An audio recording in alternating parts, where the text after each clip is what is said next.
Hi everyone, welcome to my channel and welcome to my September TBR. So I do have to apologize. I know that this video is a little bit late. I had filmed my August wrap up and was going to post it on Sunday, but I was just really not happy with the content of that video. I need to take better notes when I read so I can remember more details about books, especially if I have another reading month like August where I finish 20 books. And I also felt like I was shouting into the microphone, and it's like, why are you shouting? Like, what,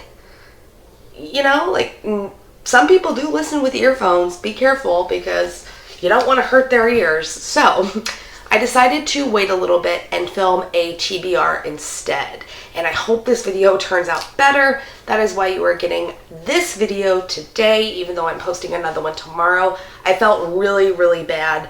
So I was like, let's just throw in an extra video. Normally I don't do TBRs, but we're gonna try something this month and I'm gonna see how it goes. I also do have to apologize. My phone battery is on 1%, and I have a few books here that I'm going to talk about that I don't know too much about. I would look up the description on Goodreads. Like I said, phone is dying a slow and painful death. So I'm going to leave the links to the Goodreads in the description below. If you are curious about them, you can go check them out there. So let's start with those books. They are ARCs that I am reading on NetGalley. And the first one is The Vicarage Murder. So in this one, we are in a sleepy English community, and this vicarage has just been converted into nicer end apartment buildings. However, the vicar does still live there with his wife, Monica, and her daughter from a previous relationship. So Monica decides that she is going to throw a garden party and invite all the tenants of the new apartments. And whilst there, something goes wrong and someone ends up dead. So Monica is trying to figure out the whodunit. So far, I am enjoying it. I have already started on this book, but I just think that it's taking a little too long to get into the thick of things. We're also going to different perspectives before we even get to the murder, but I go back and forth with whether or not I like that. Sometimes it's great to see other people's motivations, while sometimes I just wish that we would just see what the character sees and figure out what they're figuring out together on a journey of togetherness. Ow, I bit my tongue. The next one is Christmas at Frozen Falls, and I would not do this. I was going to start with Christmas novels maybe at the end of November, but this one comes out September 4th, so I wanted to post my review closer to the actual date of publication. From what I remember, this was described as a cute Christmas rom-com, and even if it is in September, who cares? Like, really, I love Christmas, so bring it on. I'm ready. And then the last arc that I got from NetGalley is called Play Dead, and this is about a town in Canada, I think, where musicians are being murdered off, and the killer is using their own instruments to do this. I believe this is the third in a series, but if I like it, I'll have books 1 and 2 to go back and read. So now we're getting into the physical books. The first book that I have to share with you is I Know Who You Are by Alice Feeney. I'm currently about halfway through this book, and I appreciate the short chapters. There is nothing that I like more than a thriller with short chapters, because it is so hard to put a thriller down once it gets going that you need to make yourself pause, if that makes sense. You need the end of the chapter to be able to put it down. So thank you, Alice. I appreciate that. I have heard that here on BookTube, Alice is someone that people either really enjoy or really don't like, but this is my first book by her. I do enjoy the pacing. I think that there's always something going on. There's always something that I am looking forward to.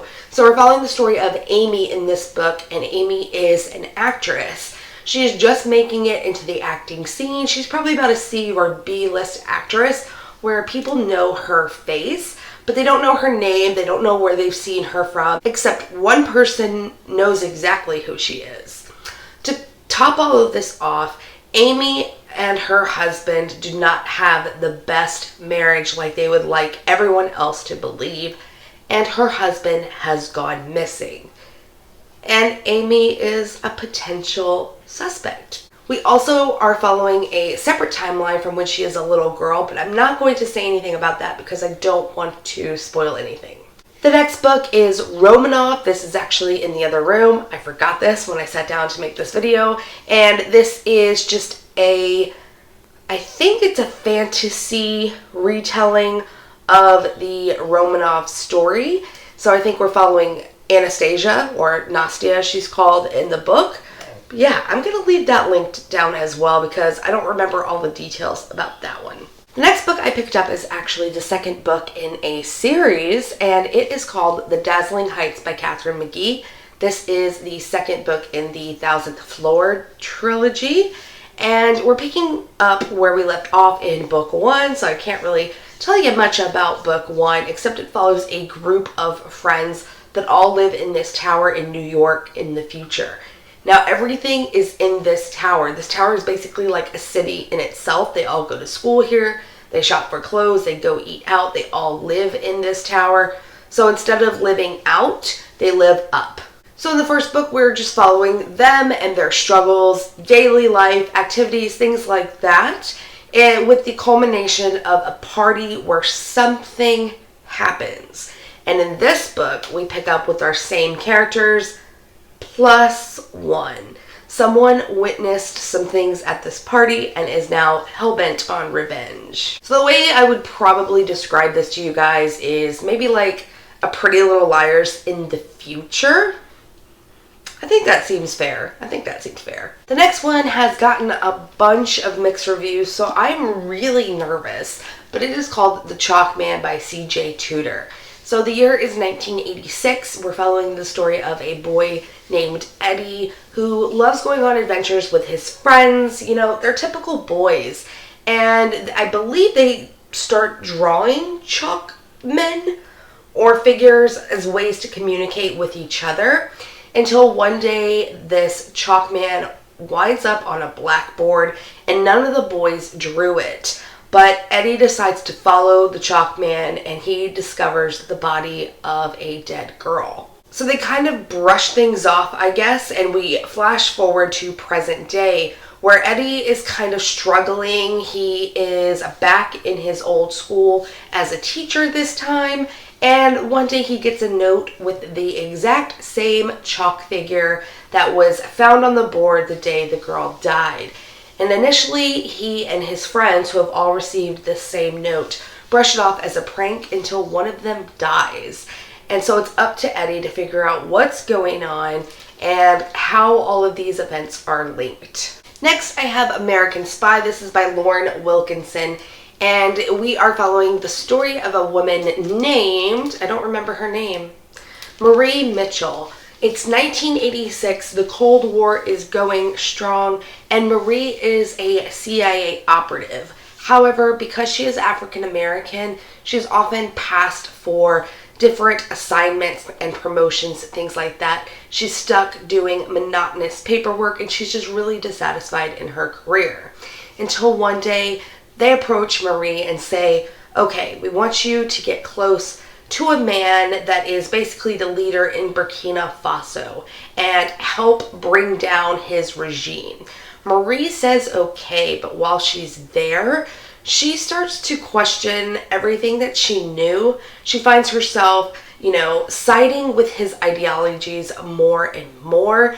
And coupled with that, we're also looking a little bit into the mysterious death of her sister that made her want to join the CIA in the first place. So this book is described as a spy thriller, a family drama, and a passionate romance. So 3 great things all in one book. So the next book is actually a book that Jacqueline from We Be Bookin' and Shelby from Shelby Taggart Reads are reading for their first Thriller After Dark book pick. I think they're going to pick a new book every month and then do a live show discussing that book.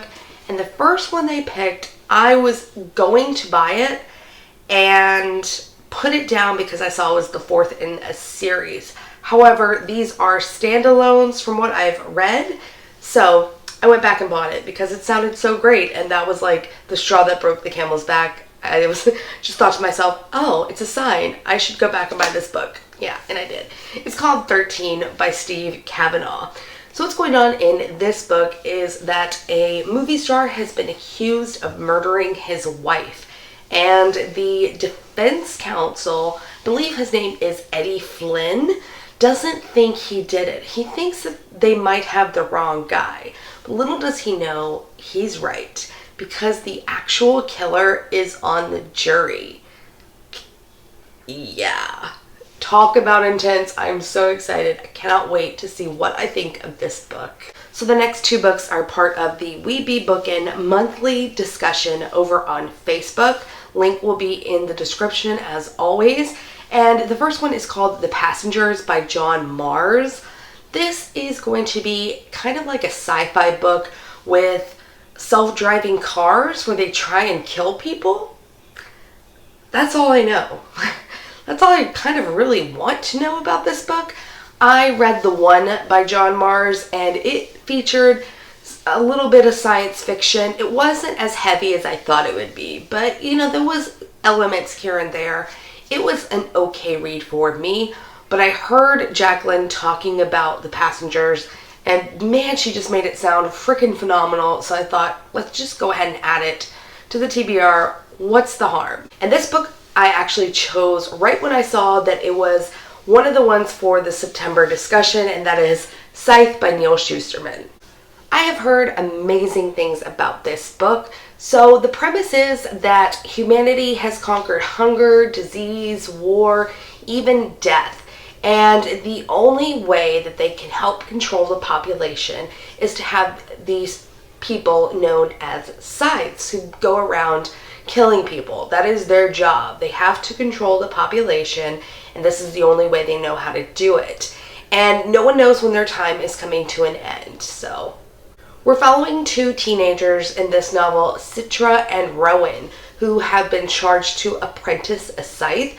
They really don't want to do this, however, but they need to learn the art of taking a life or their own could easily be taken. I keep hearing amazing things about this series, so book one, here we go. So I already have 11 books chosen for my September TBR, but stay tuned for tomorrow's video where I might possibly be adding a few more with the help of some four-legged companions. That's all I'm going to say about that video. I hope you guys tune in. I had so much fun filming it, and I can't wait to hear what you guys think. If you are reading any of these books in September, please let me know down in the comments, or if you have read them, let me know your thoughts.